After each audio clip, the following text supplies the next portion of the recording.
Dahil po dyan, pag-uusapan natin yan dahil, nako, grabe ho hindi ko hindi ko malubos maisip na talagang tayo ay umabot sa ganitong klaseng gobyerno. Alam mo mga kababayan yung 6 na taon ni Pangulong Duterte, kung maaalala ninyo, parang ang bilis-bilis, di ba? Nung patapos na po siya, yun yung pakiramdam natin, ang bilis-bilis. O, totoo, di ba? Ay, sigurado ako, nararamdaman ninyo yan Ang naiinip lang naman noon ay yung mga makakaliwa at saka yung mga teroristang NPA. Di ba? Pero ang katotohanan, sa mga Pilipino nung panahon ni Pangulong Duterte, talaga nga namang nabibilisan sa termino niya. Ibig sabihin po, gusto pang dagdagan. Pero ngayon, mga kababayan, sobrang nakakainip na. Hayop, di ba? Nakakainip na. Bakit? Kasi sirang-sira na ho ang ating bayan. Yan ho ang katotohanan na nangyayari ngayon. Sirang-sira na ang ating bayan. At hindi lamang po sirang-sira, nababoy na po ng tuluyan talaga ang ating bayan. Naku po. Oh, by the way, Highway, gusto ko lang ipromote. Abangan ninyo ang ating upload ng interview with Senator Amy through Vox Populi SMNI. Naku, grabe ho. No holds bar po yun. Naku! Exciting, very exciting. One of the best episode ever in Banateros o Vox Populi ng SMNI. Bakit to? Kasi ayaw namin ng yung interview na ako personally ayoko nung interview na yung ini-interview ko ay sang-ayon lang ng sang-ayon. Ayoko nang ganun. Gusto ko yung talagang banatan, di ba? Yun nga ang purpose ng Banateros banatan talaga, yung mga dapat banatan. At talaga na mga bigyan ng espasyo ang boses ng taong bayan para itanong yung mga gusto nilang itanong sa isang tao, politiko o government official. At yung pong nangyari na po yun, napaka-exciting dahil alam nyo naman, ang Banateros ay never naging Ayminatics. Kami po ay hindi talaga nangampanya, hindi kami pabor kay Senator Amy, and yet ang lakas ng loob ni Senator Amy talagang makipagtapatan sa Banateros. Talagang hinarap niya. Isipin mo yun, lahat kami wala sa amin ang nag-Amy. Pero bumanat kami talaga. At doon, nasagot niya naman ang lahat ng aming katanungan. Di ba? Ay nako, matindi. To the point nga na pinaghandaan talaga namin. Sinulat namin. Kaya kung mapapansin nyo doon, may time na binabasa namin, sinulat namin talaga yung itatanong namin para talagang walang makalagtaan doon sa aming itatanong. Pero mga kababayan, nagulat kami sa mga sagot. Abangan nyo po yan, Abangan nyo yan. Ilalabas din natin yan dito sa ating channel. Kaya kung kayo hindi pa nakasubscribe, naku po! Naku, ang dami nyong namimiss. Di ba? Yun ang totoo. Maraming nga lumalapit sa atin. Sinasabi nila, Banat Bay, sino ba ngayong bagong babanatan ngayon? Kasi yung napanood ko nung huli ay yung isang binanatan mo si ganito. Sa loob-loob ko, luma na yan Hindi to nakasubscribe. Malamang dumaan lang sa kanyang feed at nagustuhan niyang panoorin. Natuwa siya, marami siyang natutunan, pero hindi nakasubscribe. Bakit? Maraming ganyan sa atin dito Yung natutuwa, ganda ng maganda yung paliwanag mo. Gusto namin yung mga halimbawa mo, analogy mo sa mga bagay-bagay sa politika. Gusto namin yan. Pareho mo kami ng puso. Kasi ako, mga kababayan, hindi po ako madunong at di ako nagdudulong-dunungan. Kaya lang, ang sigurado ko, yung puso ng mamamayan, talagang kuha ko. Kasi galing ako dyan Ako po talagang nasa hindi po ako isang gumagamit ng mga high-polluting words o yung mga words na napakahirap para lang maging mukhang matalino. Hindi tayo gumagamit as much as possible. Di ba? Talagang ginagamit natin yung mga magpapaliwanag sa taong bayan. Kasi yan po ang karamihan natin. Ako, sabi ko nga sa inyo, laki po ako sa pagpapaa habang nagbabasketball.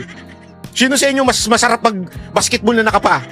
Ngayon nga, social na Yung mga kabataan ngayon, kailangan nakasapatos na Pagandaan na ng sapatos ngayon.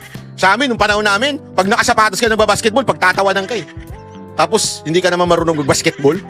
Tapos, lampa ka. Pero, nung panahon namin, talagang nakapaalang kami. Yung tsinelas namin, yung bawat shoot, tanggal lang yung ganun Tilalagyan na namin ng pako Hanggang natutusok na kami ng pako habang nagbabasketball Ganyan yung kinalakihan natin, kaya naipapaliwanag natin. Yung problema lang, mga kababayan, habang dinidiscuss natin itong mga issue sa lipunan, ito yung news. Ano ibig sabihin ng news? Hindi olds. News, ibig sabihin bago. Importante, updated kayo. Di ba? Paano kayo magiging updated kung hindi kayo nakasubscribe? Di ba? Kaya dapat, i-click niyo yung subscription. Libre naman yung subscription. Iba yung membership. Kung gusto niyo supportahan si Banat Bay, magpa-member kayo. Pwede yun. Natutuwa naman ako sa mga nananatiling membro ng Banateros dito sa aking channel. Pero kung kayo ay gusto nyo lang maging updated, subscribe, libre po yan. Kung hindi nyo alam kung saan yan, tawagin nyo yung mga anak ninyo, mga apo ninyo, utusan ninyo. Bago ka bigyan ng baon, subscribe mo muna si Banat Bay. Nagugulat nga ako Kasi pabata ng pabata ang nanonood sa Banateros. Kasi dati, alam naman natin, syempre, yung mga kaedad ko. Yung, by the way, magbe-birthday na ako sa August 6, baka naman. Baka naman. Ano yun? Ilagay ko kaya dito yung GCash number ko, no? Para sa birthday ko. Alam, baka dumami akong ponpal. So, dapat may QR, no? Para doon may GCash. Gago si Banatbay. Ayop yan. Hindi, biro lang. Pero hindi, kasi at least tayo, aminado tayo. Nabubuhay tayo hindi sa bayad ng mga politiko, ngunit sa mga subscriber natin. Gusto nyo po akong bigyan ng pa-birthday? Ako may isang kahilingan lang sa inyo. Mag-subscribe kayo. Pangalawa, pag may lumalabas na ads, huwag nyo nang skip. Para naman na ganahan tayo pagka tayo po ay, alam mo na, dito ay kahit papaano may natatanggap na sahod sa YouTube. Legal at nagbabayad ng tax, hindi lang sa Amerika, pati sa Pilipinas. Kasi ang Google, ano yun, matik yun eh. Kakaltasan ka eh, di ba?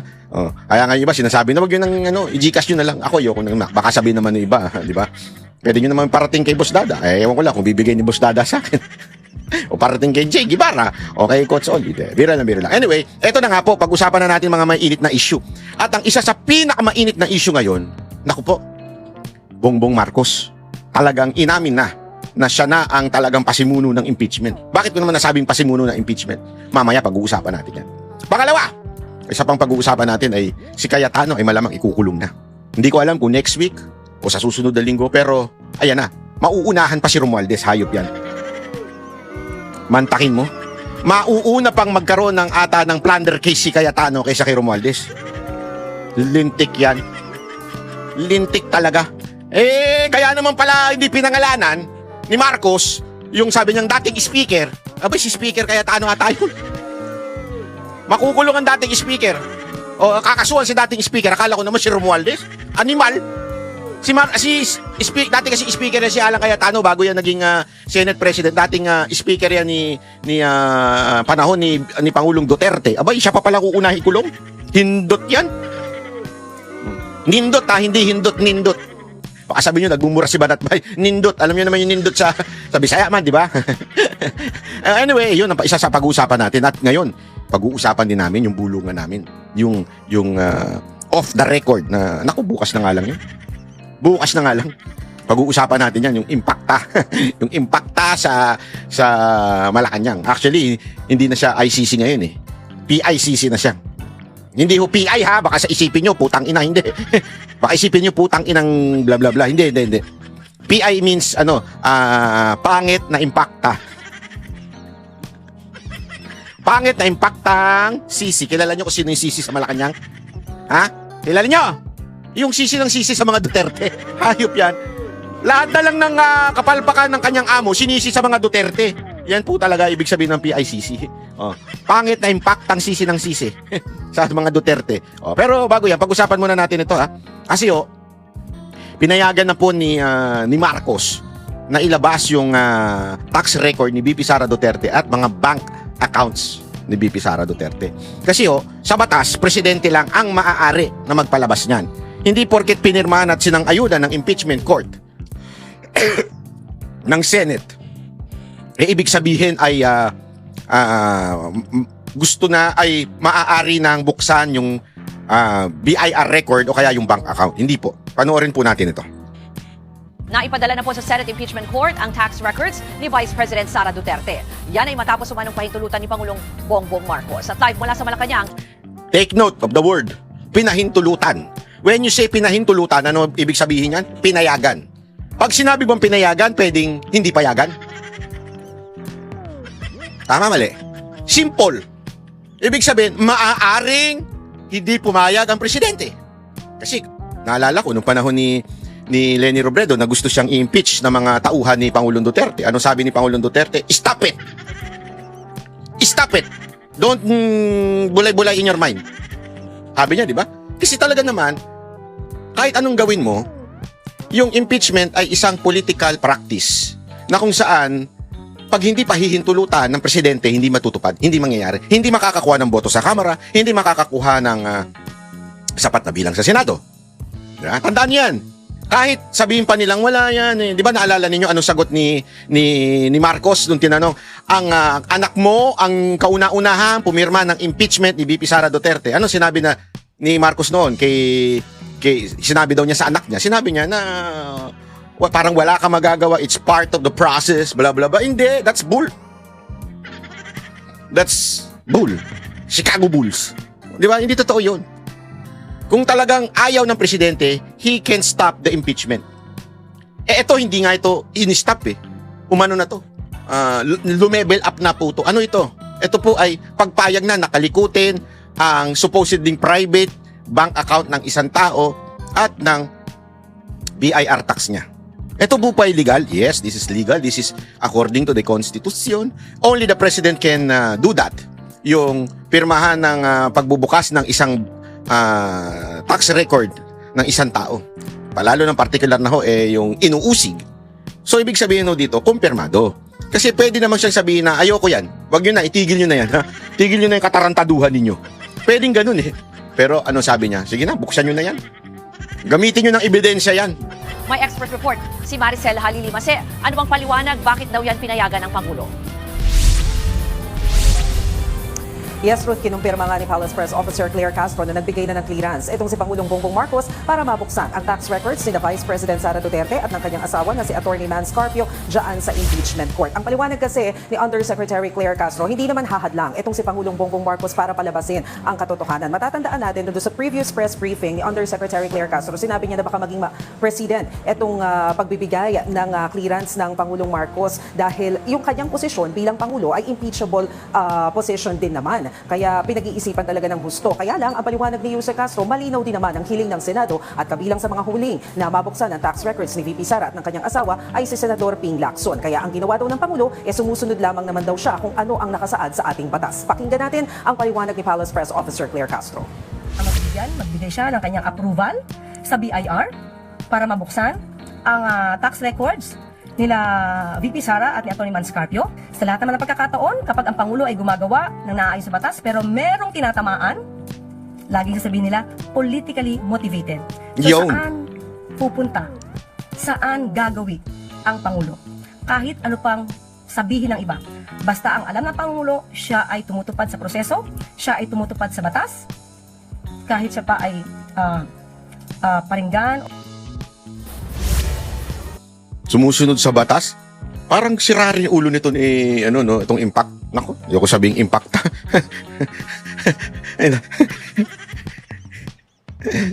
Pero ang totoo hindi sumusunod sa batas. Sumusunod sa Senado.